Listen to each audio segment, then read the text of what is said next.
data off to the side.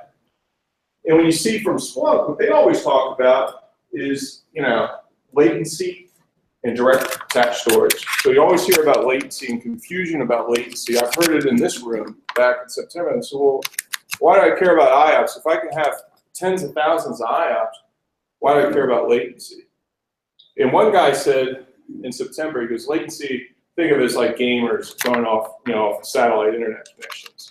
So I was working with another analogy that I think of latency, to define latency is, think of the crowded internet, think of a highway. Like we're here in Tyson's Corner. If we want to try to get to DC, it could take us a long time, especially right now, right? Because different times of the day, you got congestion with everyone else. So although it's a point to point, it's going to take you a different amount of time depending on the different day. And that's how the internet works. But imagine if you had a private road between here and DC, and you didn't have to share it with anyone, and you could work at the speed of light. Now, that in itself would give you a guarantee that you wouldn't have any latency issues. You could get there and back real quick. And so latency matters. So when you deal with cloud and cloud storage, latency can be the problem. If you're attaching the storage that's out there in the cloud, you don't know where it is. Might be down in DC or be all the way on the West Coast. So that time, speed of light slows down a lot over 4,000 miles. But it's fast enough within about 100 miles. Okay? So that's one thing to think about. And then the other, and so what you see from Splunk's recommendations, I always say, forget all that stuff. Just go direct attach. Don't trust the network. Don't trust anything. Just go direct spinning attach. It's safe. You're starting out, start out there.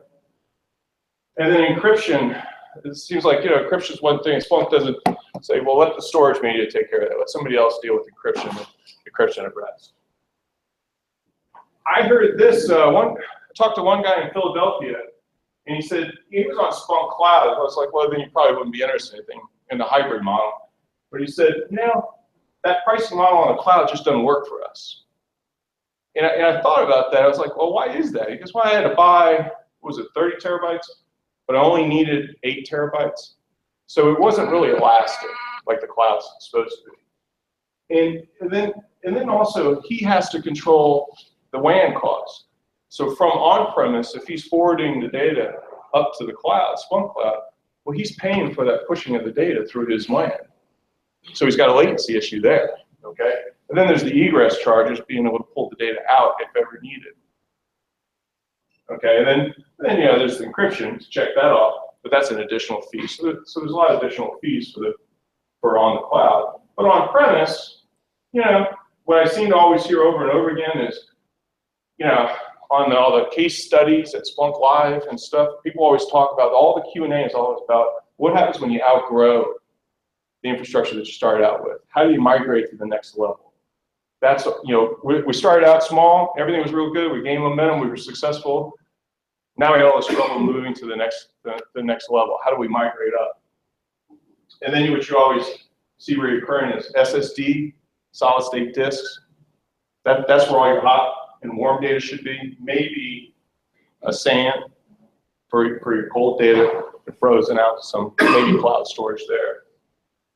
And then even this, I never heard anyone doing a DR really for Splunk because of all the disk capacity. If I had 300 gigabytes a day that I'm persisting, if I had to DR that, well, I got to double my storage to be able to do that somewhere else. Okay. And then, even if I was going to do it on SAN, people said, back to that shared services, I don't even want to put them on my SAN because they would cannibalize all my work there. So let me go through the Splunk Cloud because that thing really interested me. And so I went to the website, just to the FAQ, and I just did a search on fees. And it was really kind of interesting. And I mean, again, this isn't a marketing slide, this is just me. And of course, the encryption is an added fee, okay? But then I really like this, customers can tailor retention options for an additional fee, okay? And then fees also apply for this. Configuration services. We'll help you deploy and answer any of your questions, but that's for an additional fee. But I always love this one that's not highlighted. These fees also may as well as other features that may be offered by Splunk from time to time. So you're almost signing up for things that you don't even know what they're going to offer, they're going to charge you for in the future. Okay, and then even if you want to get your data out, you got to be careful because you got 31 days. If you ever say, this isn't a good experience, I want to get out. So sometimes moving to the cloud is you're more locked in and it's hard to get out, okay? And all this is straight from the website, okay? So I understood what that guy said to me, right? So this is one of my customers up in Baltimore, Maryland, okay? And so, you know, this is all familiar to you all. But you have your hot, warm buckets. I pulled in Google some different colored buckets for each of those. And what they did was they had 4 by 5 20 spinning disks, did the RAID 10, and they were a highly virtualized VMware shop. Everything was virtualized. Everything ran on a SAN from EMC to VNX. But when they introduced Splunk, again, they were like, we didn't have the IOPS for this. We don't want to put this over there for fear of tearing down our production systems that rely on this infrastructure. So we'll just go the route that they talked about, that Splunk recommended. So direct attached disks, bare metal to bare metal servers, and this is just a 2-indexed cluster, okay? But they're just starting out small, and they never touched Splunk before. And so they did this, but it totally segregated from their normal operations. Okay, so now they got this specialized environment, and because they didn't have this one guy, the guy who's going to introduce the Splunk, he was the only guy that had Unix expertise. Everyone else was Windows. So he went ahead and put this on Windows, Splunk on top of Windows. And as it turned out, nobody else on his team touches the Splunk interface, so he's like, I should have put it on Unix to begin with, you know. But then again, oh yeah, and they had tons of archival. So Isilon is a slower NAS storage where they could put out their cold data. So what he did was kind of interesting. Was because it was Windows, so you see a lot of stuff running Bonnie++ is a generic utility on Unix that you run, and Splunk helps you. There's a Splunk app that actually will generate these Bonnie++ commands to be able to stress the hardware to validate the IOs per second. But that only works on Unix. So this guy was Windows. So what he did was he grabbed a set of iometer tests, which is a Windows-based utility that generates IOs against storage, okay? And he found a third-party website on his own, had a different set of worker threads, probably I think about 16 of them, with different variants of random reads, random writes, different percentages of all of them. And that guy said, this is a Splunk-like workload.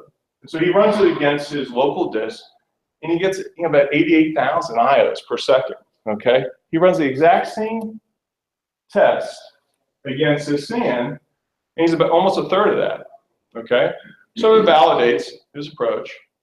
Okay, and so he says, same test, that's why this is our hot and warm. So we come along, and we kind of look at it a different way. Remember, we look at data, all data has temperature. If you had just a database or even just a standard server, there's something that's hot on that. It's not all hot. And something that's warm and something that's cold that no one's touching. And so the idea is that from our just generic point of view, everything has that. And we'll be able to say in the near cloud, within maybe 100 miles from your location, we'll put your hot data right on site, on premise, and we'll put your warm data in a nearby point of presence within about 100 miles, okay? So that we speed of light going back and forth, we can guarantee that within a couple milliseconds. But then the really cold data, let's leverage that for the backend cloud. So that's a little different than a gateway. A gateway is usually just these 2 endpoints where you're just saying, well, I'm just going to have a gateway to have access to the cloud, and I can pump data to it. But then you have a latency issue. You could be 4,000 miles away. You have congestion because you're going over a LAN that you're paying for. You don't know what that is, and that latency will kill high performance workloads like Splunk and a relational database or VMware, for example. So we come along and say, this is all the same, but think of it as we've always believed in buckets, but we take the buckets and apply them to a geographical presence. So here your same indexers, that doesn't change. We don't change anything with that. They just see a file system and they see the buckets within those file systems. But they attach via SAN. So this customer understood SANs very well. He was an iSCSI SAN, okay? And we said, we're just gonna create space, volumes, for each of these Splunk indexers. And we said, well, how much do you need? And he says, I probably just need a couple terabytes. I go, well, just go ahead and have 32. We can allocate as much as you want because you're only going to eat or pay for the data that you persist. So it's like that cloud, a real true cloud elastic model. I can give you a petabyte, but if you only write, let's say 10 terabytes, that's all we charge you. And if you write 5 terabytes, well, then the price goes down in half. So this was the example I was saying. We have friends from Baltimore here, so I was going to say I'm going to weave you into the conference, weave you into the presentation. So they take this, and then, so their data center is in Baltimore, downtown Baltimore, okay? And that's where their bare metal servers are. And so with the solution is, what if you had a high performance solid state drive edge cache that kept your hot data right here, okay? And then the warm data is here in Ashburn, like 50 miles away, something like that. Now, between these two dedicated lines, those are dedicated fiber connections. So we're not going over the crowded internet. We have a dedicated highway from diverse providers and diverse paths from Baltimore all the way to Ashburn. So if there's a backhoe that digs up the Beltway or Route 7 or whatever, we're okay because we have the redundancy to get to the data from the other line, okay? And then, when data is persisted here and then acknowledged back, and then acknowledged back to Splunk, in the background, within every 10 minutes or less, those updates are synchronized with the backend cloud, which is AWS S3. So immediately now, when writes occur here, they go offsite first, committed. We're a write-through cache, so we don't replicate data, which makes things really simple. So when Splunk indexes stuff and writes it, they don't really write it on-site first. They go through these dedicated connections, they persist it till it's safely stored to disk here in Ashburn and acknowledged back, and then it's persisted to the edge cache, which is solid state drives, and then it's acknowledged back to the initiator of the Splunk indexer. This happens within 2 to 3 milliseconds because we're not going over the internet, and we have a dedicated highway. Okay?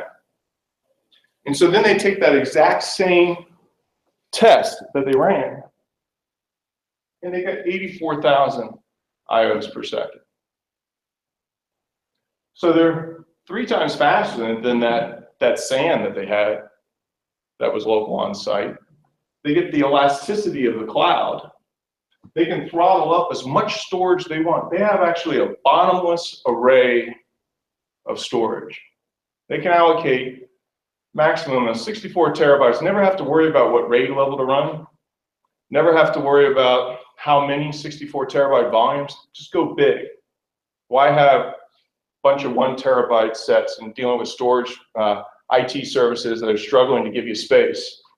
Get as much as you want because you only pay for what you actually write once. And we get the redundancy. We might, if you write 10 terabytes of data, we might have that stored and persisted multiple times. We'll probably have 6 copies of it.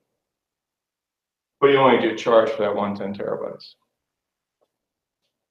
Okay? Any questions on that before I move on? Yes? So what's the cost advantage of doing this 3-tier kind of direct connect model to just having the direct storage? So they still feel directly attached storage because it just looks to them as local SAN. So the cost benefit is, you think of, they have racks and racks of storage in the data center. And it has a finite amount of space that they can allocate to the customer, to the enterprise. And you think they dole that out, they buy that for like maybe 3 years at a time. And so they're trying to dole it out. And that's why IT says, I want to keep Splunk in a corner because I don't want them to eat into this because I planned for this to last for 3 years. So it changes those economics, even from power alone. Because all this is to you. But I can store petabytes, give you access to petabytes of information that way. The edge cases. No, but let me just No. answer your cost comparison question. So if you're to compare us against traditional storage, we're half to 2/3 cheaper than buying a traditional VMX, NetApp, that type of array. It's even better when you start looking at like a pure solid state array, Extreme IO. And so we can get into the details. We have tools to help flesh it out. There's economic advantage. It's a very compelling economic advantage to doing this versus traditional on-premise storage. Well, plus it's not just on premise, you also get disaster recovery out of the box. You never do, right, but nonetheless. Which no one ever does. And then you also get long-term retention. That's off-site. Right, you can do discovery. And you get archival, and you get a lot more too that I'm going to get into. You get even more. Any other questions? How secure is the data? Pardon me? What about security? How secure is the data? Yeah, that's a great question. So there's a security module that's embedded in this device. So everything that leaves on premise is encrypted with 256 AES encryption before it leaves. The customer has the key and can rotate the passphrase. We can't recover that passphrase. And then the other great thing is it stays encrypted all throughout the stack and back and forth, okay? We never ever decrypt the data in order to say you need to see it again, okay? So it always stays encrypted and no one can get to it. And by the time it gets out here, because we're block storage, okay? So if you look at a file system for Splunk and they have indexes there that, let's say, are 500 gig, that looks like it's 500 gig to the indexer. That's 500 gig bucket. It looks like contiguous space. But by the time it gets out here, I like to say it's scrambled eggs. It's a whole bunch of individual 4K blocks that are, deduped, compressed, encrypted, and then spread all over the place. And we just have the ability to bring it back to you and recreate the egg if you want with your key, okay? And then even, these are not public internet, these are private lines, but we still wrap that communication in a TLS envelope. And then within this environment, this is a multi-tenant environment, each one of these has containers that are running and dedicated and can only talk to its paired customer edge cache. And the same thing on the right-hand side. And then if you think of the recent denial of service, right, the attack that Dyn had recently, that would not affect this because that goes over the public internet, right? These aren't over the public internet. So it wouldn't affect this, okay? Are you going to talk about the appliance itself in greater detail? Yes. That was the feedback on the first thing was get more technical. So yeah, I started at the high level and start zooming in. So the other thing the other value you get, if you're just going to compare it just to storage versus storage, again, you get a DR site immediately from the last committed write. But then you also get access to the backend cloud. Well, what you can also do is you can stand up a virtual edge cache, okay, available from the Amazon Marketplace, and then you, the customer, would stand up your own compute and bring your own Splunk licenses there, but your data is already there. We handle the transport because we're a managed service. We provide not just these lines, but we provide this hardware component. We provide the infrastructure here. We even provide the credit card swipe with Amazon. So you, the customer, only see one bill based on how much used data do my buckets take up. If you stand this up, this is just another access point to your data that you already own. Okay? Because it's already there. And it's in sync within 10 minutes or less. So you could stand up maybe a DR scenario, fire up DR, surface a copy of this that's maybe 10 minutes old, make sure you can see it and run it. And then when you're done, tear this environment all down. So it only costs you whatever that day you stood it up, versus building a DR data center and standing up 2x the storage, standing at a portion of the compute to be able to run it, and you might never ever use it. You can snapshot the application instance too, right? Yes. You can do full bare metal VR to that site without any intervention if you want to set the rules. Yeah, well, so bare metal, so if the bare metal was on our volumes, yes. And also, if it wasn't bare metal, if it was VMware, if it was virtualized, for example, like VM, then yeah, then it's easy. It's just a data store. That data stores the volume, and the data store could have multiple VMs that make collectively up this application, but it's always synced as a whole with the cloud. So again, we look at multi-temperature like this for everything. But you're right, could do the apps too. And so yeah, you think about it. Again, dedicated highway, you wouldn't have to pay for the transport, for pushing the data, for taking the forwarders and forwarding it up to the cloud. You wouldn't have to do the egress charges if you ever had to pull the data out. We handle that all as part of the service. So this was, again, it's not a marketing slide, but this was the ionometer test. I figured somebody might ask, well, what was it? This was kind of what he found, and he made sure to load it up larger than memory, so that we're not playing caching, type of tricks with benchmarks, because benchmarks can be pretty tricky. And he did a mix between read and write and highly random. And again, he got about 90,000 IOPS versus spinning on-premise disk versus going through this cloud solution. So this question is zooming in to this edge cache. So you can't change this. This is, although this is a piece of hardware that would sit in your data center, it's nothing that customers buy. It's just part of a service. So it's kind of, think about, use the analogy with utilities. Like you don't really buy the transformer. You don't know what's in the transformer on the pole. You couldn't change it even if you did know what's on there. But they just provide that as part of the service to feed you electricity. So it's kind of the same way. But this is an example of a read. And again, how concerned you are about, and we are always, about latency. So we like to call this the happy path. So here, any of these buckets right here, we look at it, any of those buckets could be hot data. If they're querying or running queries against any of these buckets, then our edge cache will determine that, if you're looking at it, it's hot, we're going to keep it persistent here, and that's the happy path. We manage to a 95% hit ratio. So when reads occur, we want to make sure that it's in the happy path. As this starts going south, then we can up the number of SSDs that are in the edge cache or add more edge caches.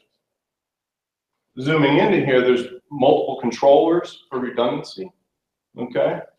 And there's multiple lines. This is really wrong. There's at least two of these lines that go to Metro pod, okay? If there's a cache missed here, then it reaches over that dedicated line, we'll pull from the cache that's here, and then return back, and we should do that within 2 milliseconds. And then it's part of the happy path. If it's a miss here, well, then it's got to go all the way out to Amazon S3, and that can be as bad as 50 milliseconds.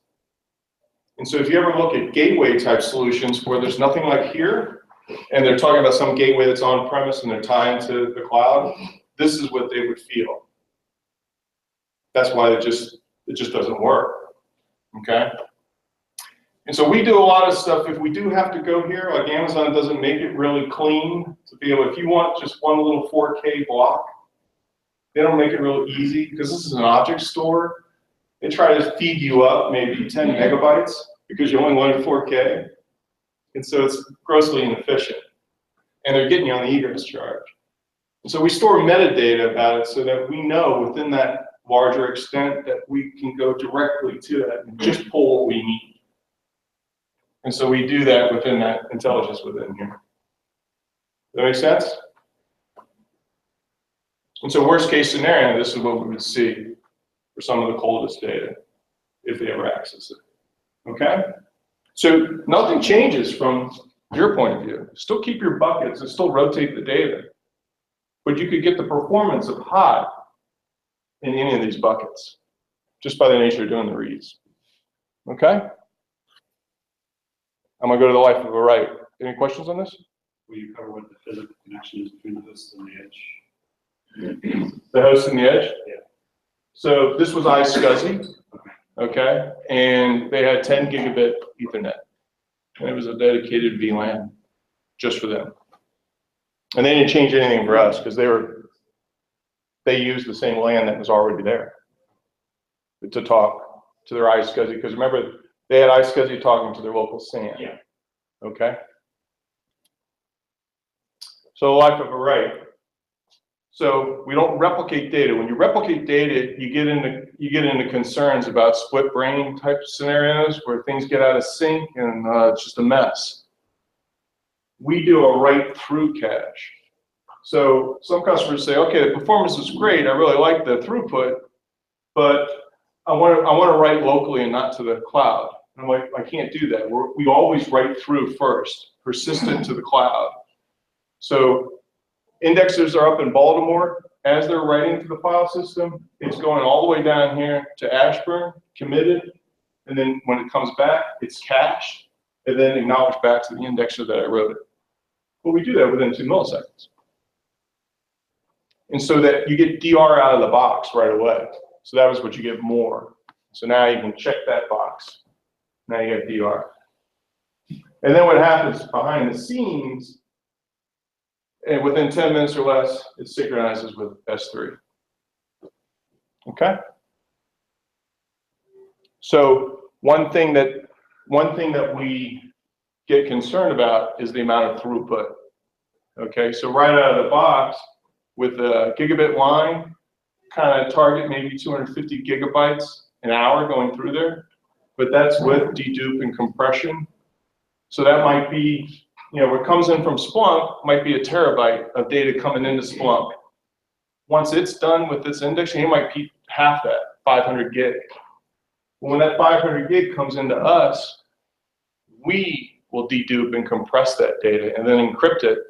That 500 gig might reduce down even further to 250, which might be fine going back and through here. So terabyte an hour to maybe 250. But if you wanted to do 10 terabytes an hour, well, then that could be a challenge. So that's something we'd have to look at hard. Could we push this up to 10 gigabit? Yeah, sure. But it would depend on the distance and the cost of that. Okay? So that's just one thing to think about. One question.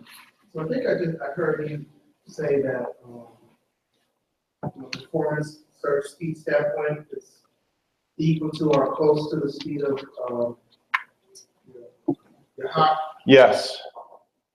As just compared to your cold or frozen, right? Is that what you said? Yes. Okay. So Anything. why would I need that, given that the very nature of cold and frozen buckets are rarely used? You know, that's why they're called frozen. And that could be the norm 90% of the time. But that maybe that 10% of the time when all of a sudden something queued up and something is out of you know, you pick 30 days to get out of hot, right, okay, or warm to get the cold. But what happens if something occurred, there was some event, and you said, and all of a sudden they got you going back past 30 days. Well, that performance now, you saw on the slide, was a third of that. And so now if you're focused on things that are beyond 30 days for that 10% of the time, but it's taking you 3 times as long to answer that, what do you do? And so with this, it's like, the performance is there whenever you want it. You know, and if all of a sudden you want to start going back to day 45 or day 450, the initial gets, right, will be slow, life of a read, because maybe those older days might really be back here because no one touched it, no one looked at it. But if you start looking at any of those days, it'll become the happy path, and then that second analysis, and third and fourth and forever, until you finally don't look at it anymore, then it'll get evicted out. So if you never look at that data, then yeah, you're right, it's fine. But when you need it, it'll be there immediately, and there's no knobs, you don't do anything. And then the other thing is, instead of, like you look at that previous, the guy has 3 different environments that he has to worry about, and he's just starting out. I mean, he's got local spinning disks, he's got EMC, SAN, and then he's got an Isilon NAS. He's got 3 different things to worry about and configure for a Splunk environment. This keeps it simple. He's got one, and he's got one environment, and he gets DR, and he gets long-term retention in the cloud for a DR scenario.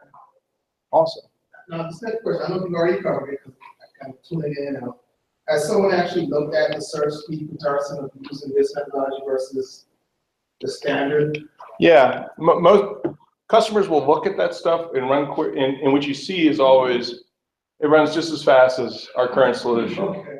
But that's why they'll run a synthetic benchmark like Iometer or Bonnie++. That's kind of proved to kind of say, let's really drive it. Right. And so what I find is when the customers run their own, with the Splunk workload, it really doesn't drive us that bad. I mean, I look at the numbers, I'm like, you're not even really moving the needle. So to really do a worst case scenario, run a synthetic benchmark. That's the same. So with that approach, I mean, someone looked at comparisons? Yeah. Well, that's what that. Okay. So you see this is a mixture of different types of reads as well as a mixture of types of writes, all running. This type of mixed workload was not defined by me. It was defined by some Splunk expert that said, I want to be able to create a synthetic benchmark that simulates a Splunk indexer type of workload, and I want to be able to throttle it up. Does that help you answer? Yes. You have customers running like airpress security or running inside long data model acceleration type deployments and whatnot. Yeah, I don't know. I'm curious what CSI, enterprise security. Those are the premium Splunk assets. Yeah. The reason I ask is because typically out of the box, I think both of them, at least with enterprise security, they have data model acceleration, which is Sure. indexer that typically runs, I think the default 1 year, probably correct me if I'm wrong. I think the acceleration default 1 year. It varies, Okay. but there is some data that's a year. Okay. So I'm just be curious how since data model acceleration is a little bit different than just normal indexing, Right. and you have a lot of variability in when the acceleration time period is, how that is reflected in your indexing. Just how to figure out. Again, I always look at that edge cache more of, it doesn't matter, in theory, any type of workload, you could argue that the edge cache isn't big enough. But it's only when they start actually using it, and then we manage to that hit ratio, that hit percentage. And that's when it really comes through. And it's okay, if it starts going south of 95% hit ratio, we can do something about it. But only then do you really know for sure. And the reason why I don't really ask is because I kind of look at that hit ratio. And what I just see IO. I don't know where that IO is coming from, right? I don't know what ID it's coming from, what the app is. And the customer is under no obligation to tell us what they're writing or reading from us. We just see blocks going by, right? From a benchmarking standpoint, just out of curiosity, I think it would be interesting to see if you had if someone was a customer who was an enterprise security customer and they had like say 6 months. Yeah. It could be a fairly large data model. Sure. A lot of different data sets, and how that would end up loading your cycle basically. Sure. Just because doing, that's a lot of concurrent and consecutive read to write kind of Yeah. all at the same time to rebuild a summary note. Or Sure. summarization. It would be a curious stress. Sure. Yeah, and again, it all comes back to even when you see something as dense as something, and somebody says, listen, I got a database, I got something that's really dense, it's 100 terabytes, and I'm querying the whole thing. Well, they're not really querying the whole thing. It's almost like, it's like a deck of cards. They're just looking at little pieces or blocks at a time. And it happens to be spread throughout 100 million or 100 billion blocks within 100 terabytes. But we're just, those little blocks are the ones that move to the cache and are hot. That's all we care about. So, but yeah, it would be interesting. Any workload, we always entertain.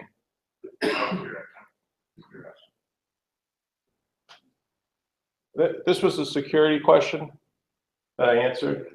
So this was, again, 3 different customers, 3 different private lines. They have 3 different encryption keys, 256 AES for every block that goes across. This is a container that can only talk to that customer. That container couldn't even talk to this guy even if he was there. If he were to pick up this edge cache and drop it over here, that doesn't mean he could talk to that data because they don't have the passphrase. It's bound, even if you had the passphrase, it wouldn't work because it's bound to that edge cache talking to him, okay? And then more importantly, the people, you know, not everyone has it. This is a service. Everyone's badge background check that has access to any portion of this service. Very few people have access to the whole thing. And we never see the data decrypted. So somebody mentioned snapshots. Hey, if I could snap, yeah. So I want to show something that when I said you get even more, okay? And snapshots is something that you get anymore because remember, S3 is an object store. But SANs look at block storage. They think it's contiguous, okay? So imagine if I gave you, for each of your nodes, a 64 terabyte line. You think, if you did df-k or whatever, you think you got 64 terabytes there of space, and you think it's contiguous. But it really isn't. And you might have only written, let's say, 7 terabytes of core data that you've written to this line.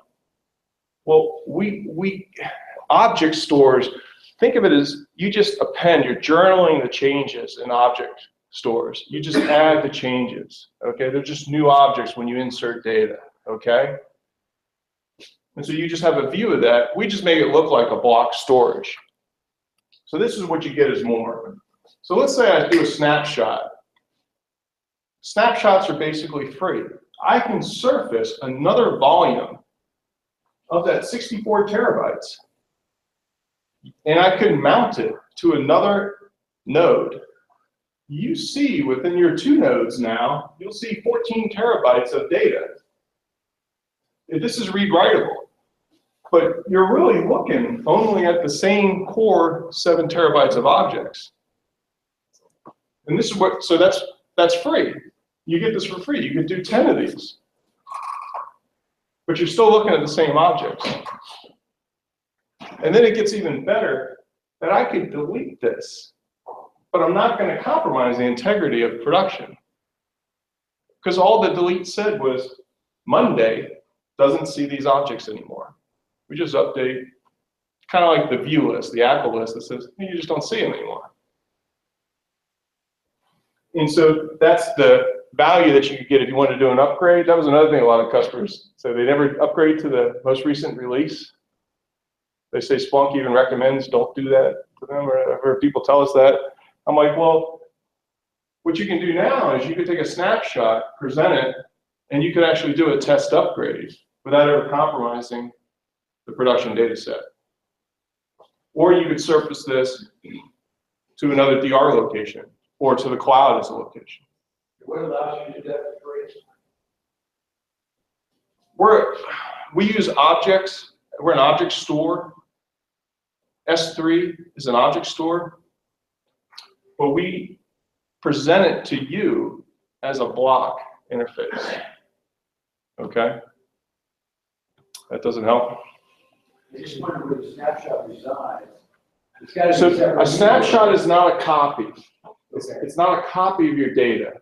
It's a metadata abstract of the object. Yeah, so imagine we just have, imagine we have like, 7 terabytes of things behind that door. And then I grant the 3 of us access to look at that. But we 3 have our own independent views. Maybe we each have our own door. I'm kind of working on the fly on this analogy. And then it costs me nothing to give you a view. So you want a snapshot? Boom, there's a door. And then I say, well, we're still looking at the same terabytes behind that wall. And then we say, I don't want you to have it anymore. Delete it. And now you don't see it anymore. But where it's wild is you could delete that data or a portion of it. But you're not deleting really the real data. You're just deleting the view of the stuff that you see out there.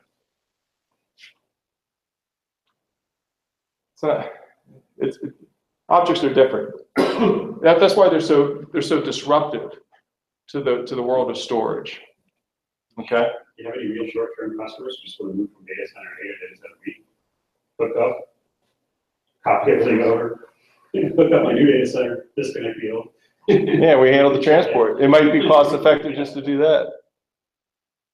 So this is the math where it would get better if you had a second day, but maybe during that day you persisted another 2 terabytes.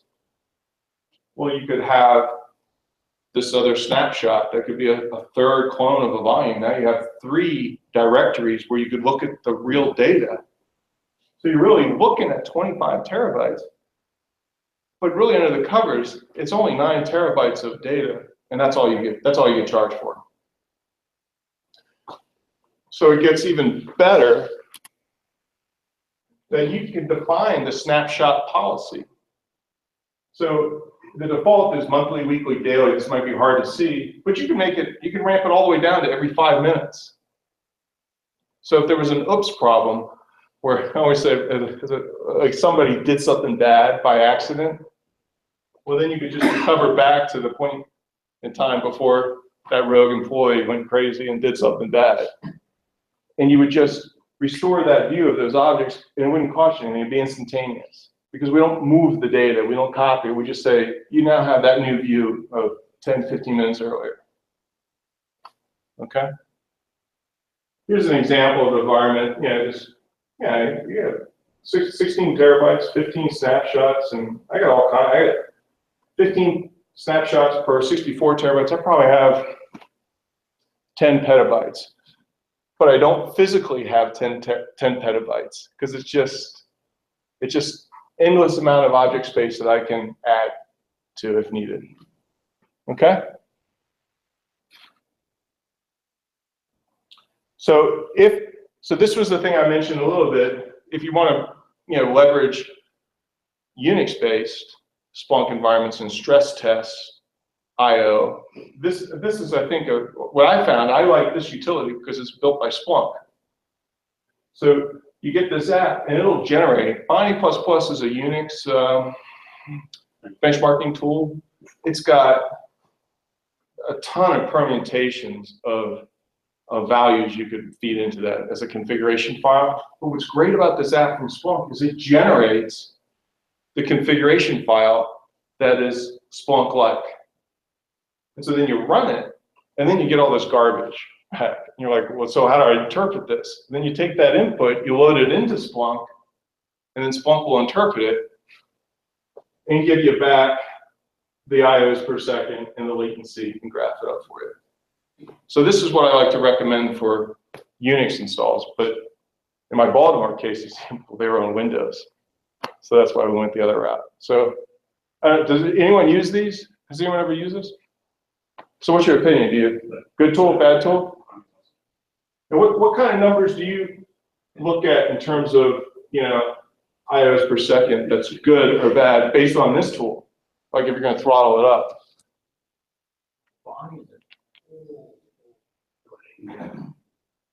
So we haven't used it in this context, but we're familiar with it. Sure. Sure. So you don't use the Splunk app that generates the Bonnie++. Okay.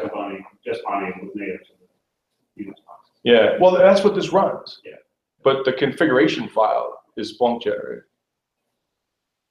Okay. Yeah, because I mean, I look at these numbers and they're awfully low. And this is from the Splunk website. So I don't know if anyone ever uses this. Anybody else have any opinion of that tool? Would you recommend it or not if you want to stress it, or would you just use your own? I don't use the Splunk one if I can. Okay. If I'm modeling the Splunk behavior. Yeah, that's what they say they Once do. the Splunk user group, I'm getting excited because I'm thinking about non-Splunk applications with the same thing. Yeah, yeah. Well, again, we look at that temperature for everything. So here's a non-marketing slide, but just another customer of ours, Partners Healthcare, that uses this for multiple different workloads. Okay, and did an evaluation last year, but became a customer mid last year. Okay, just to give you a reference point.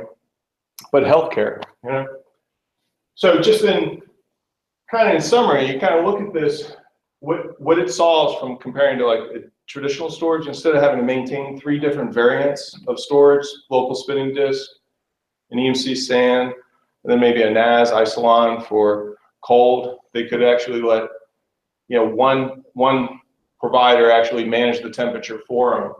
Okay, and then they get the IOPS. If, to your question, if cold was never needed, but if it ever was called upon, it would get the performance of hot. It would be in the happy path. And then, initially it wouldn't be, then it's put in there, and then it would be as fast as hot. You always get encryption. It's not a default, an added fee. You get DR by default. It's not an added fee. You get as much snapshots as you want. That's not an added fee because it's really under the covers. It's free. And then also the egress charges, the transport between on-premise and the cloud, those WAN costs, that's not on you, the customer. That's part of the service because we have those dedicated highways, those fiber connections going. So it's easy to pull data in, and it's easy to pull it out too. So it's very, very open that way. And then more importantly, you didn't have to change anything. So one customer said, I love the ability to just kind of one click and then I'm to the cloud. But I keep all my compute and security on premise, and I can keep that control. So it's a way of doing hybrid at the storage and data layer. And so maybe something radical is, what if you never did frozen anymore? You just left it all in cold, so that you never had the need to actually put it out in the frozen bucket and never had to thaw it out. Just let us manage that temperature and bring it back for you. And again, if you never go after frozen, then it's okay. It'll never hurt it. Okay? That was it. Yes? You guys are a software company? A managed service company. But all the hardware is commodity, right? So all the hardware is. Yeah, but we don't sell the. State, whatever.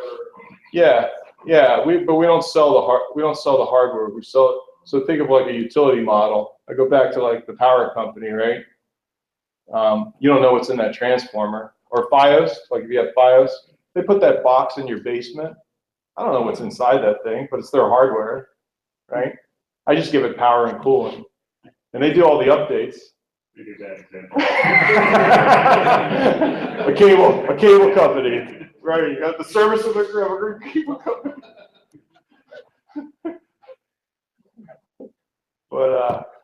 But I mean, I think it's unique that you don't pay for the hardware. But you're right. Yeah, I mean, they're generic SSDs. You have underlying agreements with all your data centers and your dual fiber direct providers. Yeah, so if we were to go into a data center, what we do is we need to have 2 different fiber providers for diversity. And so what we need is an agreement from the customer. It's a simple 1-page letter it's a letter of authorization, LOA, that says, because the customer has to provide to you a space in a rack, and we say, we want provider's going to come in and run a line directly to that cabinet and plug it in, and we just need your authorization. What do you do for people that are trying to do this, but from an entire cloud scenario? They don't have an on-prem data center. They just use this in the cloud. Is there a solution. Well, yeah, I mean, that was that comment that guy said, that he was all in on the cloud. Remember, Brian, we talked to him, and he was speaking at the event, but he said, I really like this solution because I don't like the model doesn't work for me. And so the way it could work, I'm not talking about specifically within Splunk Cloud, but just like if you're in like AWS or Azure. yeah, I can add on my databases, my Splunk, my everything to just use this storage. So you don't, so again, I picked Splunk here. Okay, so this is on premise, and then imagine if I want to move one of these workloads, forget Splunk, it could be one of these others. Yeah.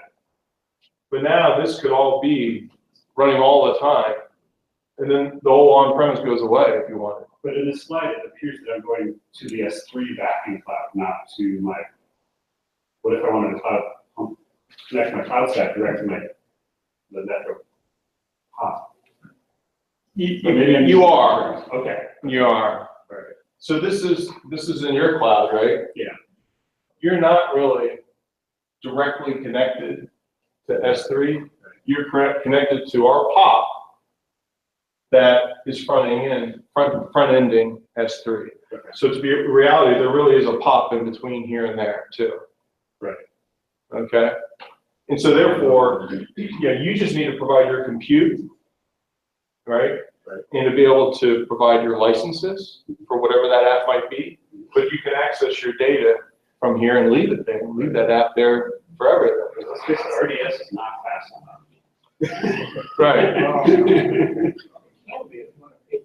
Well, yeah, those, Yeah, and we're not 100% wed. That's why we keep calling this the backing cloud, because we give you a little bit of independence with all the different cloud providers. So maybe it's not a good relationship for this area, for your compute and your license. Maybe it's not a good experience, and you want to lift it and move, but the data is your anchor. You can't move it, because pulling it out is not going to, you only have 31 days, maybe, who knows? Whereas we'll move it for you, because that POP might have the majority of your data to begin with. And again, the ERS charge is all on us. I'm just having trouble visualizing, in my own data center, I can visualize a pair of dark fiber connects into my box that then connects to the API to server. How does that work in a virtual? This really should be here, and there's another POP right here. And this happens to be in Ashburn because S3 is connect close to I figured that when I saw your slide that said 1 gig links between our data center and the POP, and then 10 gigs to this. So like they're sitting on top of us. Yeah. Slick. So just a different way of looking, maybe a hybrid for Splunk. Any other comments or? Yes. So, what kind of power requirements on the HVAC? The power requirements? Just 120, dual 120, nothing really significant. It's a 2U appliance. It's SSD, it's all running pretty cold, but you got a bottomless array of as much storage as you ever want. So it really, the power is really nothing. Cooling. I know the exact numbers, I can follow. It's not a big deal. All right. Well, again, I'm Ray Canio, I'm local, so hope to see you more often, and thank you for allowing me to present.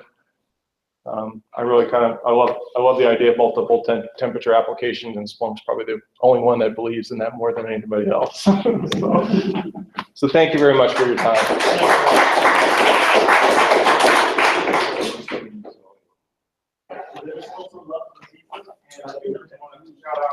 Thank Ray and Brian for the providing food. And the beer. And the beer. Oh, I'm sorry. That's important. I was going to say thank you again, guys. As usual, you're all welcome to stay, eat more food, drink more beer, chat, network, ask questions, nerd out, whatever you want to do. We've been in this space for a while, so if you will hang around. For the crowd that, so we didn't have audio for the first little bit, so I'll just kind of recap a few things I said earlier. So next month is Splunk Live, so definitely check out the Washington DC Splunk Live site, register, we'll be there, hopefully we have a table. The users group next month will be a presentation by a Splunker, William Von Alt, who's going to be doing ITSI. It will be a very technical talk, it won't be a marketing talk per se. And we're welcoming ideas for talks for April and May for the users group. So if anyone has any ideas or wants to ask questions about potential ideas, contact me, contact Rinaldi, contact Sandy, contact Matt, who's snuck in the back there. But let us know. All right. Thank you, everybody.